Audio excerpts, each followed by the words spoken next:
Hello everyone! For today's video ay ipapakita ko sa inyo ang ganda ng Rizal Beach dito sa Gubat, Sorsogon.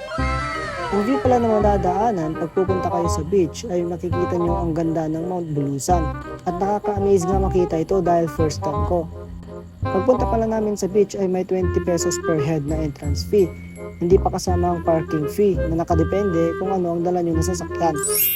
Bago pala kayo makarating sa beach ay may bilihan ng souvenir sa gilid. Maganda nga ito guys, pampasalubong sa mga friends at relatives. Sa gilid naman ng dagat ay may mga cottages na pwede nyong rentahan. Naisakto nga na konti lang yung tao dyan nung nagpunta kami. Sabi nga ng mga taga doon, usually hapon at weekend daw maraming tao. Masarap nga magtapisaw dyan, nakaka-relax.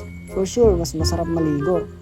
Pero di kami naligo dahil wala kaming dalang bihisan. Highly recommended dito guys dahil malinis ang dagat at the same time, maganda ang view. For sure, mag-i-enjoy ang mga kapamilya nyo dito pag nagpunta kayo. Ano pang ginagawa nyo? Tara na! After nga namin magtampisaw dyan sa dagat, dumiretso na rin kami sa Barcelona, Sorsogon. Nasa almost 10 minutes lang din pala ang biyahe namin dyan galing sa Rizal Beach. At alam nyo bang halos nasa gilid lang ng daan ang signage or trademark ng Barcelona? Katapat na lang din mismo ang Barcelona Church. At nasa gilid lang din naman ang Barcelona Ruins Park. May environmental fee nga din dito guys. Pero nasa 10 pesos lang naman. Pero saan ka pa? At least may remembrance ka na, nakapagpa-picture ka pa dyan.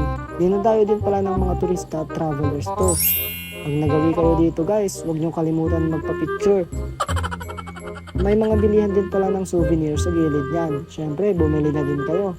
Para naman may remembrance kayo kahit paano. Thank you guys for watching. You want more adventure? Follow na. God bless everyone. Peace!